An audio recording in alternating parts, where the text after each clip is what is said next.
स्वागत है आप सभी का हिंदी एक्सप्लेन टीवी में। आज हम देखने जा रहे हैं sweet home Korean drama episode 3 को। अगर आपने पिछले एपिसोड्स को नहीं देखा तो उनकी लिंक आपको डिस्क्रिप्शन में मिल जाएगी, वहां से आप देख लीजिए। एपिसोड की शुरुआत में हमें सू दिखता है जो अपनी फैमिली के साथ ट्रिप पर जा रहा है। रास्ते में अपनी फैमिली को बताता है कि मुझे पता है कि आप लोग मुझसे कितनी नफरत करते हो। इसकी मॉम को लगता है कि ये सबसे अजीब है। इसकी बहन भी इससे नफरत करती है क्योंकि इसको ऐसा लगता है कि कहीं धीरे धीरे ये भी सू की तरह ना बन जाए, और ये इस बारे में अपने फ्रेंड्स को भी बताया करती है। और इसके फादर तो हमेशा सू को डांटते ही रहते हैं और उससे नफरत ही करते हैं। सू कहता है मरोगे तुम सब, और गाड़ी का एक्सीडेंट हो जाता है। और जब सू की आंखें खुलती हैं तो बहुत दिन बीत चुके हैं और वो हॉस्पिटल में होता है और इसकी फैमिली की डेथ हो चुकी होती है। और यहाँ हमें पता चलता है कि सू लास्ट एपिसोड में अपनी फैमिली के मरने पर दुखी क्यों नहीं था, क्योंकि वो अपनी फैमिली को बिल्कुल भी पसंद नहीं करता था, क्योंकि इसकी फैमिली भी इसको कुछ ज्यादा पसंद नहीं करती थी।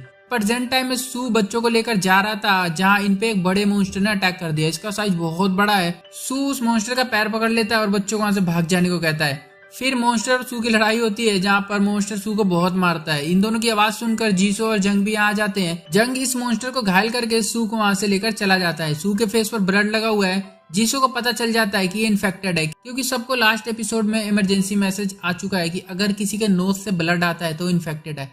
जीसो को पता चल जाता है कि सू इन्फेक्टेड है। वो इसको मारने की बात करती है, पर जंग कहता है कि नहीं, हम किसी को शक के आधार पर नहीं मार सकते, क्या पता ये ठीक हो जाए। वहीं उन दोनों बच्चों को सू ने कहा था कि तुम लोगों को 14th फ्लोर पर एक अंकल के रूम में जाना है, पर ये बच्चे यहीं पर फंसे हुए हैं। इनके पास बिना सर वाला मॉन्स्टर भी आ जाता है। सू ने इन बच्चों को ये भी बता के रखा था कि अगर तुम्हें कोई बिना सर वाला मॉन्स्टर दिखे तो उससे बच के रहना, क्योंकि उसकी आंखें तो नहीं है पर उसके कान बहुत तेज है। और ये बच्चे उसे छुपने लग जाते हैं। और फिर वहीं पर वो बड़ा वाला मॉन्स्टर भी आ जाता है और फिर ये बिना सर वाले मॉन्स्टर की और इसकी दोनों की लड़ाई हो जाती है। और दूसरी तरफ से जीसो, सू और जंग तीनों इन बच्चों को ढूंढने के लिए निकल जाते हैं।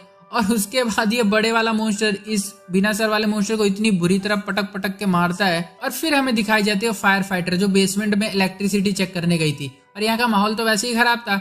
इसको कोई घसीट कर लेकर चला जाता है अंधेरे में। अब इसको मॉन्स्टर ने घसीटा या इंसान ने, ये हमें आगे पता चलेगा। अब बच्चों को मारने के लिए वो बिग साइज मॉन्स्टर उनके पास आ गया। वही एंट्री होती है उस लेडी की जो अपने बच्चे की मौत के बाद थोड़ी पागल हो गई है। ये मॉन्स्टर को इंसान समझती है और उससे बोलती है कि प्लीज इन बच्चों को मत मारो, जाने दो, और उससे काफी इज्जत से बात करती है। पर मॉन्स्टर उस लेडी को भी बहुत मारता है। और यहाँ हमें ये भी पता चलता है कि इस लेडी को पता था कि उसका बच्चा 1 साल पहले ही मारा जा चुका है, बट ये फिर भी अपने बच्चे की ट्रॉली लेके घुमा करती थी क्योंकि इसको ऐसा करना अच्छा लगता था। वहीं नीचे सब टीवी देख रहे हैं जहाँ गवर्नमेंट बोल रही है कि आप लोगों को सावधान रहना है और मॉन्स्टर से बच के रहना है। और थोड़ी देर बाद हमें दिखता है कि गवर्नमेंट के लोग इन्फेक्टेड हो रहे हैं तो जनता की क्या रक्षा करेंगे। ऊपर सू अपनी टीम के साथ इन बच्चों के पास पहुंच गया है और वहीं पर वो मॉन्स्टर उस लेडी को अभी तक मार रहा है। और वो लेडी मॉन्स्टर पर अटैक भी करती है पीछे से। जंग उस मॉन्स्टर को अपने पीछे भगा के ले जाता है और जीसो उस लेडी को चेक करती है जो अब इन्फेक्टेड हो चुकी है। पर ये लेडी अभी तक मॉन्स्टर नहीं बनी है, इसलिए जीसो उसको उठाकर उन्हीं अंकल के रूम में ले जाती है जहाँ सू और बच्चे ऑलरेडी हैं। जंग इस मॉन्स्टर को ट्रिक करके बिल्डिंग से नीचे गिरा देता है। फिर जीसो और जंग जीसो के रूम में सामान लेने जाते हैं। वहां इतना सामान फैला हुआ है, जंग को लगता है कि यहाँ पर कोई आया था। वो कहता है रुको, कोई आया होगा यहाँ पर जीसो कहती है कि यहाँ कोई नहीं आया था, मेरा सामान हमेशा ऐसे ही फैला रहता है। फिर जीसो यहाँ से कुछ खाने पीने का सामान लेती है और फिर यहाँ से ये चले जाते हैं। और फिर हमें दिखती है बेली डांसर जो अपने रूम में आ गई है। उसका पैर अब डैमेज हो चुका है तो वो अब डांस नहीं कर पाती है। इस वजह से वो अपने सारे आउटफिट को फाड़ रही है जो वो पहनकर बेली डांस किया करती थी। अब शायद ये बेली डांस नहीं करेगी। वहीं अब अंकल के रूम में सब बैठकर डिनर करते हैं। अंकल जंग को बियर देते हैं, जंग मना कर देता है। जीसो जल्दी से बियर छीनकर पी जाती है। ये देखकर सबको थोड़ा झटका लगता है और अंकल कहते हैं कि लगता है तुमको इसकी ज्यादा जरूरत थी। यहाँ पर हमें पता ही है कि जीसो अल्कोहल और सिगरेट दोनों लेती है। इसके बाद अंकल एक बियर की कैन सू को भी देते हैं, फिर पीछे कर लेते हैं अपना हाथ। कहते हैं कि तुम अभी छोटे हो, जब बड़े हो जाओगे तब पी लेना। सू कहता है कि क्या लगता है आपको मैं बड़ा हो पाऊंगा कभी, उससे पहले तो हम मारे जाएंगे। फिर हमें दिखती है फायर फाइटर जिसको अभी थोड़ी देर पहले कोई घसीट कर ले गया था और अब इसको उल्टा लटका दिया है और इसकी पूरी बॉडी पर स्पाइडर वेब लगे हुए हैं। और वहीं पर इसको एक आदमी दिखता है जिसने सिक्योरिटी के कपड़े पहने हैं और इसके बाद बहुत सारी कीज है। यहाँ हम ये मान सकते हैं कि ये वही आदमी है जिसने बाहर जाने का गेट, छत पे जाने का गेट या पार्किंग का सारे गेट इसी आदमी ने बंद किए होंगे, क्योंकि इन लोगों को अंदर लॉक करना चाहता होगा ताकि ये लोग सेफ रहें। अब काफी देर हो गई है, फायर फाइटर ऊपर नहीं आती तो मिलिट्री मैन और ली उसकी फिक्र करने लगते हैं। फिर रात होने के बाद सब बारी बारी से रखवाली करते हैं। सू की बारी आने पर वो कहता है कि अगर मैं मॉन्स्टर बन जाऊं तो मुझे मार देना। सुबह होने पर हॉल में बैठे सारे लोगों को भूख लग जाती है। वो खाना लेने के लिए शॉप की तरफ जाते हैं, पर शॉप वाले अंकल ने अंदर से बंद कर दिया और वो कहता है कि जो पैसे देगा उसी को खाना मिलेगा। और लोग कहते हैं कि ऐसे हालत में भी तेरे को पैसे की पड़ी है। और तभी वहां एंट्री होती है उस टेप वाले लड़के की जिसको बांध के रखा गया था। वो बैग भर के सामान लाता है खाने का। और यही एक लेडी भी है जिसका डॉग उसे देखकर बार बार भौंक रहा है। ये लड़का यहाँ पर सबको खाने का सामान देता है और इस लेडी को दिखता है कि इसके बैग में ब्लड लगा हुआ है।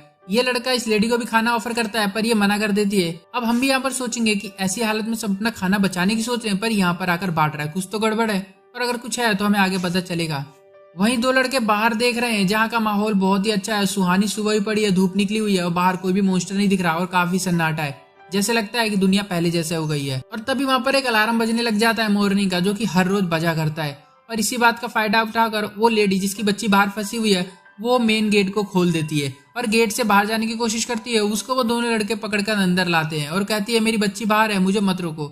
और वहीं सामने से वो देखते हैं कि उसकी घायल बेटी भागती हुई अंदर आ रही है पर उसके पैर में चोट लगी है इसलिए वहां पर गिर जाती है। और फिर यहाँ से आर्मी मैन उसको लेने के लिए जाता है और जब उस बच्ची को पकड़ने वाला होता है तभी वो मॉन्स्टर जो हमें सबसे पहले दिखा था वो अपनी जीभ से इन दोनों की बॉडी में छेद कर देता है और इनकी बॉडी का सारा ब्लड पी जाता है। और वो मॉन्स्टर ने इन दोनों को बेवकूफ बनाया है, वो वहीं पर छुप के बैठा था, वो वेट कर रहा था किसी के बाहर आने का। और जैसे ही मिलिट्री मैन बाहर गया उसने इन दोनों को मार के खा लिया। और ये सीन देखकर सबके पसीने छूट जाते हैं कि अब क्या हो गया और एपिसोड यहीं पर खत्म हो जाता है। अब क्या लगता है चौथे एपिसोड में क्या होगा, उसके लिए आपको चैनल को सब्सक्राइब करना पड़ेगा। मिलता हूँ उस एपिसोड के साथ, तब तक के लिए बाय।